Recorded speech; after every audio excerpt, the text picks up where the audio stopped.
Good morning, students. Let's begin our chapter, The Last Lesson.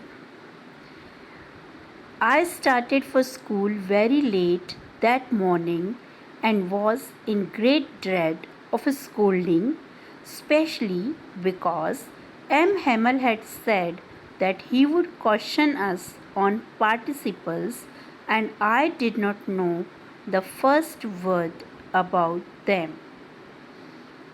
ये मैंने आपको पहले भी बताया था कि ये स्टोरी एक छोटा सा बच्चा फ्रेंच नरेट कर रहा है। तो यहाँ पर आई किसके लिए आया है? फ्रेंच के लिए। फ्रेंच बताते हैं कि उस दिन वो स्कूल के लिए सुबह बहुत लेट हो गए थे और उन्हें बहुत डर था। इन ग्रेट ड्रेड ऑफ यानी फियर ऑफ, उसे डर था स्कूल्डिंग, डांट का। किस लिए डर था? क्योंकि उनके टीचर एम हैमल ने उन्हें कहा था कि वो उनसे पार्टिसिपल्स पर क्वेश्चंस पूछेंगे। पार्टिसिपल ग्रामर का एक टॉपिक है, ये इंग्लिश में भी होता है, इसी तरह से फ्रेंच में भी होता है। तो वो टॉपिक पढ़ने के लिए टीचर ने बोला था, and I did not know the first word about them. First word भी नहीं मालूम था, यानी उसे पार्टिसिपल्स के बारे में कुछ भी नहीं पता था। तो फ्रेंच 2 वजह से डरा हुआ था। एक तो वो स्कूल के लिए लेट हो गया था, और दूसरा टीचर ने जो टॉपिक उसे पढ़ने के लिए दिया था उसने वो बिल्कुल भी उसे नहीं आता था।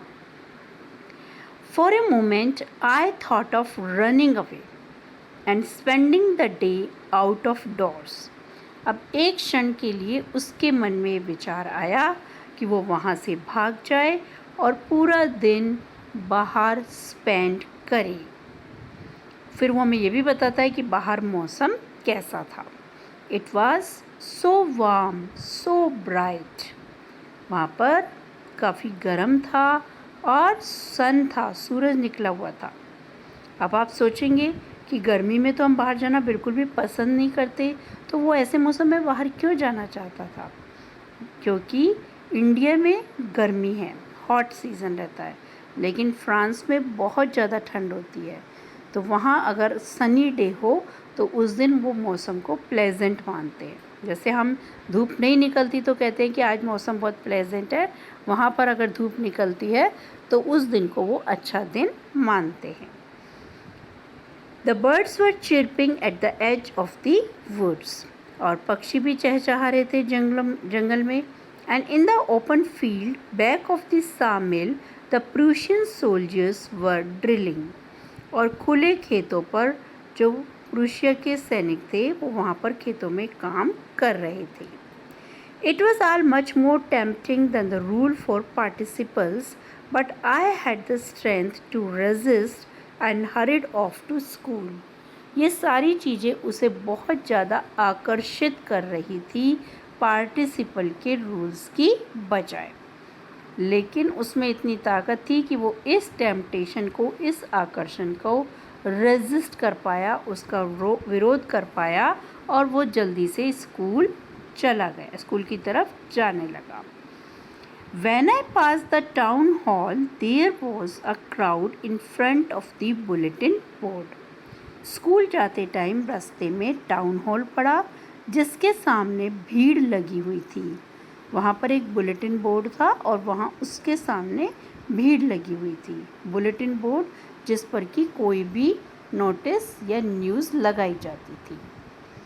For the last 2 years, all our bad news had come from there. अब उसके दिमाग में विचार आया कि पिछले 2 सालों से जो भी कोई बुरी खबर आती है वो यहीं से आती है। तो उसे मन ही मन लगा कि कहीं ऐसा ना हो कि आज फिर कोई बुरी खबर हो। द लॉस्ट बैटल्स, जब वो युद्ध हार गए थे तब भी। The draft, the orders of the commanding officer, commanding officer के जितने भी आदेश आते हैं वो भी वहीं से आते हैं।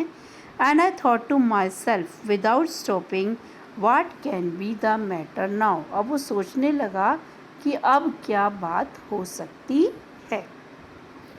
तो इस तरीके से फ्रेंच जो है वो स्कूल की ओर जा रहा है और रास्ते में वो जो जो सीन्स देखता है उन सब का डिस्क्रिप्शन हमें यहाँ बताया गया है। Thank you students.